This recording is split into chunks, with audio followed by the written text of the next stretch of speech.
आनंदाची बातमी तुमच्यासोबत शेअर करायची आहे, कारण या क्षणाची तुम्ही पण साक्षीदार.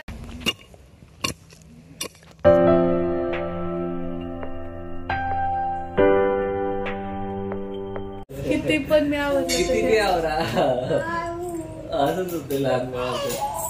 लहान बाळापेक्षा असे मोठं बाळ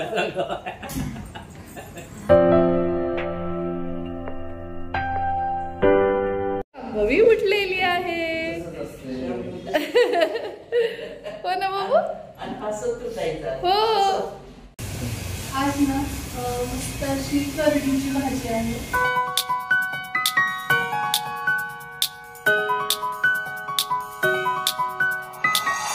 हाय हॅलो नमस्कार. आपल्या चॅनलवरच्या अजून एका नवीन व्लॉगमध्ये मी वर्षा तुमचं अगदी मनापासून स्वागत करते. नाही म्हणत थंडीने आता चांगलाच जोर धरला आहे आणि कोल्हापुरामध्ये तर खूप थंडी आहे. तुमच्याकडे आहे की नाही मला नक्की सांगा. आणि आता इथलं बेडचं वगैरे सगळं आवरून घेते मी, कारण का किती नाही म्हटलं ना तरी बेडशीट खूपदा गोळा होतं. आणि याच्यावरती एक सोल्युशन मला एका माझ्या यूट्यूबमधल्याच आपल्या मैत्रिणीने सांगितलेलं आहे. DM केला होता तिने मला आणि त्यावरती खूप छान उपाय आहे म्हणूनही तिने सांगितले. आत्तापर्यंत मी काय करते ते अगोदर तुम्हाला सांगते. म्हणजे बेडशीट जागची हलू नये यासाठी त्याचे जे कॉर्नर्स असतात ना तर त्याला अशा गाठी बांधून घेऊन मग मी ती व्यवस्थित फिक्स करते. आणि ही ट्रिकसुद्धा मी असंच सोशल मीडियावरती बघितली होती आणि त्यानंतर मी ती फॉलो केली तर बऱ्यापैकी व्यवस्थित राहते बेडशीट याने. परंतु हे आहे की म्हणजे बदलावी लागते, कारण की शांभवी काही सांडते, चुरमुरे वगैरे तिला खायला दिले काय दिलं की ते बऱ्यापैकी मेसअप करून टाकते रूममध्ये. त्यामुळे 2 वेळा तरी बेडशीट चेंज करावीच लागते. आणि हे असं करून गादीच्या खालच्या दिशेला ते फोल्ड करून परत व्यवस्थित ती सेट करते मी. आणि खरं सांगू तर बेडशीट किंवा चादरी या अगदी स्वच्छ आणि नीटनेटक्या असतील ना तर आरोग्याच्या दृष्टिकोनातूनही ते चांगलंच आहे. लहान मुलांना स्पेशली जेव्हा छोटी मुलं घरात असतात तर आपल्याला खूप गोष्टींची काळजी घ्यावी लागते. त्यामुळे लहान बाळ घरात आहेत तोपर्यंत खूप सारे कपडे पण आपल्याला धुवावे लागतात. तरी बेडशीट गोळा होऊ नये म्हणून ही ट्रिक वापरते. पण अपकमिंग काही व्लॉगमध्ये याच्यावरती काय सोल्युशन असू शकतं हे मला तुमच्यासोबत शेअर करायचं. त्यामुळे सबस्क्राईब केलं नसेल तर नक्की करा. आणि आता सगळ्यांसाठी मस्त असा गरमागरम चहा बनवायला ठेवलाय मी. श्री चहा घेत नाही, शांभवीला तर काही विषयच नाही, परंतु आमच्या तिघांसाठी. आणि खूप थंडी आहे तर 1 कप चहा तर बनतच नाही का. आणि खरं तर अनुषापोटी तो कधीच नाही घेतला पाहिजे आणि आम्ही कोणीच नाही घेत. सगळ्यात अगोदर नाश्ता आणि त्यानंतर मग या सगळ्या गोष्टी असतात. परंतु आज खूप जास्त थंडी आहे त्यामुळे मग आई म्हणत होती की कर चहा म्हणून मग अगोदर चहाच बनवायला घेतला आणि मी हे नंतर घेतील. आता आईला चहा दिलेला आहे आणि बाकी नाश्ता अगोदर बनवून घेते. नाश्ता करून मग चहा एक अर्धा तासांनी वगैरे असं आम्ही घेतो. आज पोहे आहेत नाश्ता. मला 1 प्लेटमध्ये शेंगदाणे दिसतील, एकात नाही. त्याचं कारण म्हणजे श्री पोह्यातले शेंगदाणे खात नाही, त्यामुळे ते बाजूला काढलेत. आणि इकडे मस्त हळदीचं दूध तयार झालेलं आहे. थंडीमध्ये लहान मुलांसाठी हे बेस्ट आहे. आणि आपण सुद्धा घेतलं तर गूळ शेवटी टाकायचा, म्हणजे गोड जर हवंच असेल तर.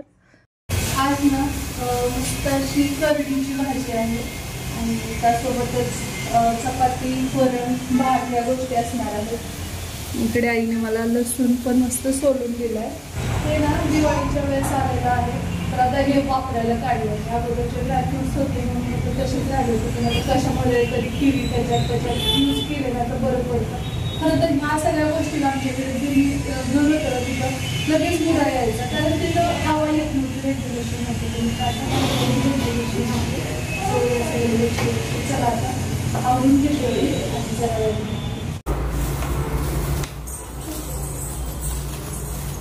ह्या माळा जेव्हा मी घेतल्या ना तर तेव्हा जास्त क्वांटिटीमध्ये घेतल्या होत्या आणि लांबजण्याला त्यातल्या काही दिलेल्या आहेत. आणि ह्या उरलेल्या ज्या आहेत ना तर त्या लावलेल्या होत्या तर काढून ठेवते, कारण आत्ता सध्या शूट वगैरे असं काही नाही आहे फेस्टिवलचं. आणि सध्या सगळे फेस्टिवल पण बऱ्यापैकी आटोक्यात आलेले आहेत. तर म्हटलं की हे सगळं व्यवस्थित ठेवून देऊ. खूप दिवसापासून माझं चाललं आहे की सगळं घरातलं आवरायचं आहे. काही गोष्टी तशाच पेंडिंग आहेत आणि ते होतच नाही दररोजच्या त्या सगळ्या बिझी रुटीन. आता ना थंडी भरपूर सुटली आहे त्यामुळे मग बेड खालच्या चादरी आणि रजाईसुद्धा मी बाहेर काढल्यात. परंतु त्या डायरेक्ट वापरायला घ्यायचं म्हटलं की थोडंसं ते धूळ वगैरे असल्यासारखं वाटतं. आणि त्यामुळे मग ऊन पण पडलं होतं तर म्हटलं छान त्या उन्हामध्ये अगोदर सुकवून घेऊ आणि नंतर वापरू. रूममधलं जे काही साहित्य होतं ते सगळं बऱ्यापैकी आवरलं आहे. खरं तर कितीही आवरावरी केली घरात लहान मुलं असली की हे असं वगैरे कुठेही काहीही टाकलेलं असतं आणि किती नाही म्हटलं तरी पसारा होतोच. तर काल एकीने विचारलं होतं की आत्ता सध्या पोछ्यासाठी मावशी नाही येत का, तर हो येतात त्या, परंतु तोपर्यंत खाली काही काही साहित्य पडलेलं असतं, काय आहे ते सगळं आवरून ठेवावं लागतं, मग त्यानंतर त्या पोछा मारायला येतात. तर अजून तर आलेल्या नाही आहेत. तोपर्यंत इकडच्या रूममधलं झालं आहे, ही रूम दाखवते. बेडशीट वगैरे पण आवरून झालेलं आहे माझं सगळं. इथलं पण बऱ्यापैकी आवरलं आहे, पण परत हे असं हे होतच राहिलं. किती पण मी आवरलं लहान बाळापेक्षा ना असे मोठं बाळ पोछा मारायचा राहिलाय. सो इकडे बेडशीट्स वगैरे सगळं काढलं, तर आता हे धुवायचंय. तर यासाठी काय मावशी वगैरे नाही येत, म्हणजे सगळं क्लीन करायचंय. खोळी वगैरे सगळं काढलंय. शिवाय शांभवीचे कपडे ते आहेत असतात ते सगळे भिजू घालते. ही जी पेंडिंग कामं असतात ना, ती शक्यतो क्लासला सुट्टी दिलेल्या दिवशीच मी करते. म्हणजे कसं मला पण पुरेसा वेळ मिळतो आणि परत आठवडाभर काही कामं आहेत त्याचं टेन्शन राहत नाही. आता हे जे आहे ना, हे मशीनला लावणं कसंच शक्य नाही, कारण कॉलर वगैरे इतकी घाण झालेली असते, त्यामुळे ते हातावरच धुवावं लागतं. मशीनला लावलं तरी ते क्लीन होत नाही. श्रीचे कपडे वगैरे मशीनला लावते मी, पण यांचा जो शर्ट आहे तो हातावरतीच धुवावा लागतो. त्या दिवशीच मी हा ड्रेसिंग टेबल आवरून ठेवला होता, परंतु तरीसुद्धा ना तिथलं पुसणं वगैरे होत नाही. तर इकडे शिफ्ट करू, जरासा लुक पण चेंज होईल आणि त्यासोबतच थोडंसं तिथलं झाड, म्हणजे खाली बरंचसं ड्रेसिंग टेबलच्या खाली झाडू पण जात नाही, मग ते पण आवरून होईल. शांभवी आणि श्रीचा गोंधळ तुम्हाला ऐकायला येत असेल. श्रीला थोडासा त्रास होतोय, त्याला ताप पण आहे आणि सर्दी पण आहे जराशी, त्यामुळे मग त्याला आज घरीच थांबवलंय, कारण परत जास्त त्रास झाला तर परत घरीच पाठवतात. त्यापेक्षा म्हटलं की, आणि कसं सर्दी असेल ना सांगतात की नाही पाठवू नका म्हणून, जर असं काय असेल आणि नोटीस पण असते तशी, तर म्हटलं आज असू देत, राहू देत घरी, आराम करेल जरासं, जरा बरं वाटेल त्याला. तर इकडे बघा एक असं खेळणं चाललंय शांभवी सोबत.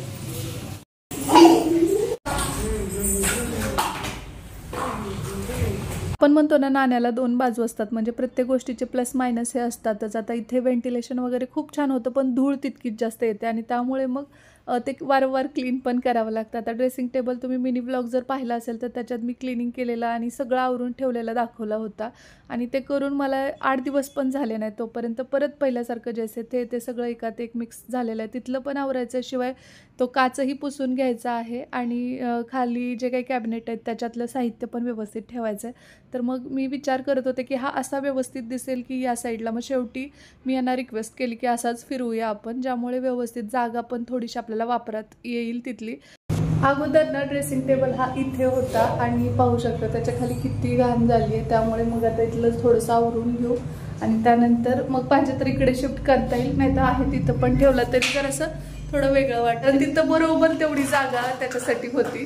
हे बघा, हे एवढा पॅच जो आहे एवढ्यात हे बरोबर बसत होतं, पण तिथला खूपच मेसअप झालंय, तर ते आवरून घेते आणि त्यानंतर मग बघू आपण इकडे ठेवायचंय का इथेच पहिल्या जागीच घ्यायचं ते कसं.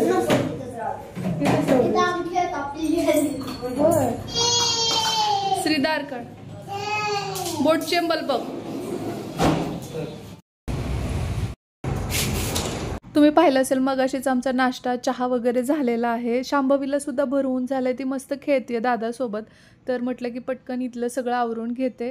जे काही जाळ्या जळमटं वगैरे झालेली असतात आणि थोडीफार धूळ खिडकीत वगैरे साठलेली, तर ती सगळीच काढून घ्यावी आणि या झाडूने जेवढं शक्य होतं तेवढं घेते. परंतु काही भाग जो आहे ना सिलिंगच्या तिथला, तर तिथे थोडंसं म्हणजे उंच झाडू लागणार आहे. तशी माझी उंची बरी आहे, त्यामुळे काही गोष्टी सोप्या जातात मला, म्हणजे यांच्या मागे नाही लागावं लागत.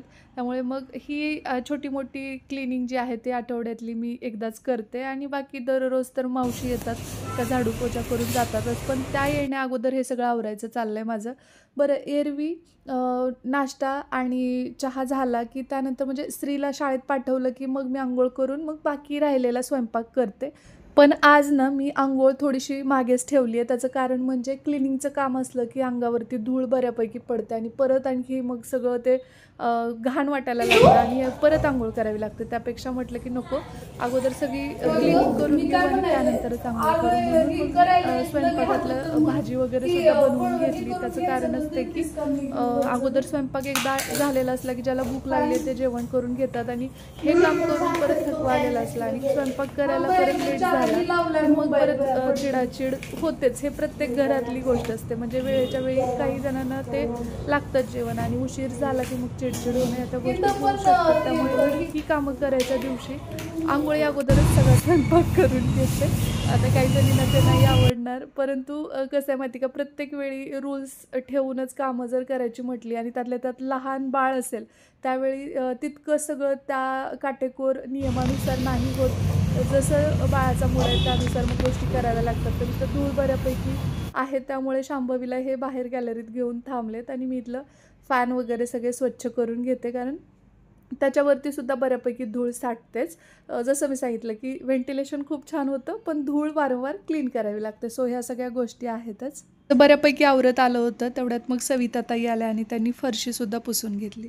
साठी सविताताई आली आहे तर ते छान पुसून घेतले. किती छान वाटायला तो कॉर्नर स्पेशल एकदम क्लीन झालं. हे बघा होय, ही रूम कशी वाटायली. फक्त इकडची वस्तू इकडे ठेवल्या, तिथलं थोडंसं क्लीन करून घेतलं. छोटे छोटे बदल सुद्धा खूप मोठा इम्पॅक्ट पाडतात आहे की नाही. चला आता मी आंघोळ करून घेते आणि मग जरा वेळाने बोलते तुमच्याशी. तिकडे श्री शांभवीचा धिंगाणा चालू आहे. इथून हे असं काहीसं लोकेशन दिसतंय आणि इतकी ग्रीनरी आहे ना, इतकं प्रसन्न वाटते हे बघताना. सुंदर दिसतात ना कोकणाचा आणि आपल्या इकडच्या ह्या रोडला ट्रॅकच्या तिकडे तर लिटरली तो एक पॅच आहे ना, तो कोकणच वाटतोय. ते खूपच भारी वाटतं. तेवढा पॅच आहे ना, असं वाटतं की आपण कोकणातनं फिरतोय तिथल्या वाटेत. खूप इच्छा आहे जायची.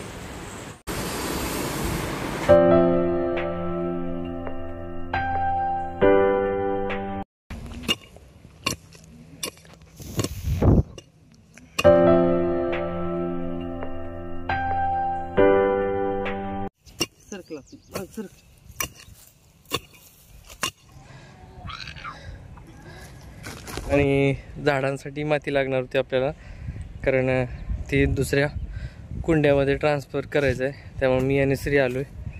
चला आता आम्ही माती वगैरे घेतली, निघतो आम्ही. है ना श्री? हो. फ्रेश वाटतंय. सुट्टीचा सदुपयोग करायचा असेल तर सिम्पली कामं वाटून घ्यायची. नाहीतर का तू कर मी करमध्ये खूप गोंधळ होतो. त्यामुळे डीप क्लिनिंग माझ्याकडे होती आणि माती घेऊन यायचं, खंदून घेऊन यायचं काम त्या दोघांकडे होतं. आणि ते दोघं तिकडे गेले तोपर्यंत मी पटापट मग ड्रेसिंग टेबल आवरायला घेतला.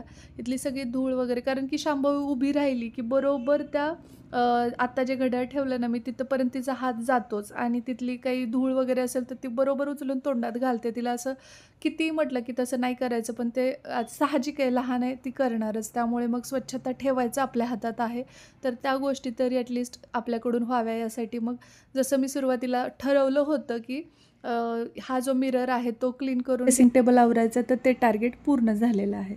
आंघोळ झाली आता आणि छान फ्रेश वाटतंय. आणि रूमचा जो काही लुक आहे ना तो पूर्ण बदललाय. म्हणजे जास्त काही नाही, गोष्टी इकडच्या इकडे फक्त ठेवलेल्या आहेत आणि थोडंसं क्लीन करून घेतलंय. पंखा वगैरे सगळ्या जाळ्या जळमटं काढल्या. जास्त काही एवढं इथं जाळ्या होत नाहीत, कारण हवा खूप खेळती राहते. इकडे खिडकी आहे त्यामुळे बऱ्यापैकी व्हेंटिलेशन होतं, त्यामुळे तितकं जास्त हे नाही होत. पण तरी सुद्धा गोष्टी म्हणजे सोफा असेल किंवा बेड असेल तर तो इकडचा तिकडे ठेवून बघितला, जरा जागा चेंज केली की तीच रूम तीच खोली पण थोडीशी वेगळी दिसते आणि आपल्याला सुद्धा असं थोडं फ्रेश वाटतं, बसावं वाटतं. आता आज बघा कितीतरी दिवसांनी ही दोघं थकून भागून आणि मस्तपैकी माती वगैरे घेऊन आली आहेत आणि तोपर्यंत माझं घरातलं आवरलंय. शांभवी झोपलेली आहे, आईची पण आंघोळ झाली आहे आणि ती देवाचं चाललंय तिचं आईचं. तर इकडे ही दोघं बघा बापले मस्त एकमेकाच्या मांडीवर लोळत आहेत. आणि माती तर आणली आहे पण ते कधी करणं होणार आहे माहित नाही, पण ह्यांना म्हटलं की सुट्टी आहे तर आजचा दिवस घेऊन या प्लीज. आणि त्यांनी आणली आहे माती. हो, आणि मेन गोष्ट म्हणजे त्याच्या आजीला खूप जास्त आहे त्यामुळे त्याच्यात त्या अनुवंशिक आलंय. आणि रूम कशी वाटते, किती दिवसांनी हे इकडे दोघं लोळतायत ते दोघांनाच विचार, नाही तर त्याच रूम मध्ये असतात नेहमी. जे आवरलेली आहे तिकडेच आहे की नाही. हो का. श्री कशी वाटते रूम, कशी वाटते? श्रीनेच आवरली आहे, कशी वाटते तुम्ही सांगा बरं का. कारण त्यांनी खूप मदत केली आहे आणि कपडे वगैरे वाळत घालते. जेवणात काय आहे काय ते सगळं शेअर करते तुमच्यासोबत. आणि हे दोघं हाडहाड करू. कमी झालं तुझं त्रास? कमी झालाय ना? होय का? बघितलं का? अगदी थकून भागून आल्यासारखं दोघांची पोज होती. असो आता मी पटकन कपडे पण वाळत घालते. तर इथं दिसत असेल तुम्हाला यांची वर्दी आणि श्रीचा युनिफॉर्म आणि आमचे रेग्युलरचे कपडे प्लस काही एक्स्ट्रा शूटचे वगैरे जे कपडे असतात ते साठवलेले असतात ते मी आज क्लीन करून घेते. आनंदाची बातमी तुमच्यासोबत शेअर करायची आहे कारण या क्षणाचे तुम्ही पण साक्षीदार आहात. तुम्ही स्वतः हा लिंबोणी लावतानाही होता म्हणजे अगदी बिया टाकल्या होत्या आम्ही आणि त्याच्यापासून एवढं झाड ग्रो झालंय.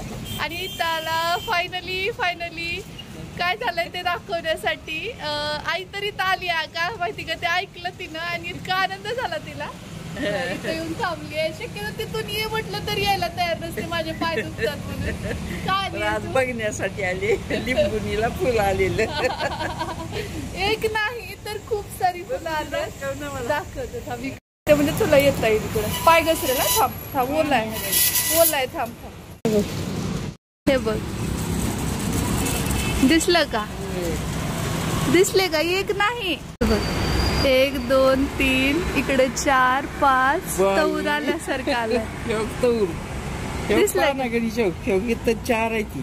मी आता कपडे वाळत घालायला आले. सहज लक्ष गेलं काय पांढरं दिसतंय. हे तर मोगऱ्याच्या कळीसारखंच वाटायलंय असं वाटलं मला. मग मला असं वाटलं की मोगऱ्याच्या कळीसारखं ह्याला कसं येईल. नीट बघितलं तर हे फुलं दिसायला खाली पण दिसायला लागली. म्हटलं अरे हा फुलोराचा आहे याचा. म्हणजे काय म्हणतात ते तौरच आहे याचा. आणि याला तरी पाणी इतकं जास्त मिळत नाही. तरी वेळा ही आई लिंबोणी सुकली आणि कितीतरी वेळा तिनं पान गळती केली. परत गावावरून आल्यास पुन्हा पाणी घातलं पुन्हा ग्रो झाली. प्रत्येक झाड आलं तसं आहे. मागे गेल्यावर गावाकडे बघ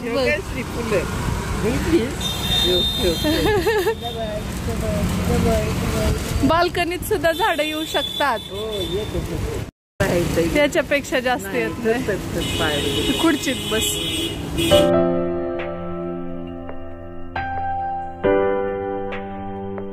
क्लीन चकाचक झालंय आज घर मस्त एकदम.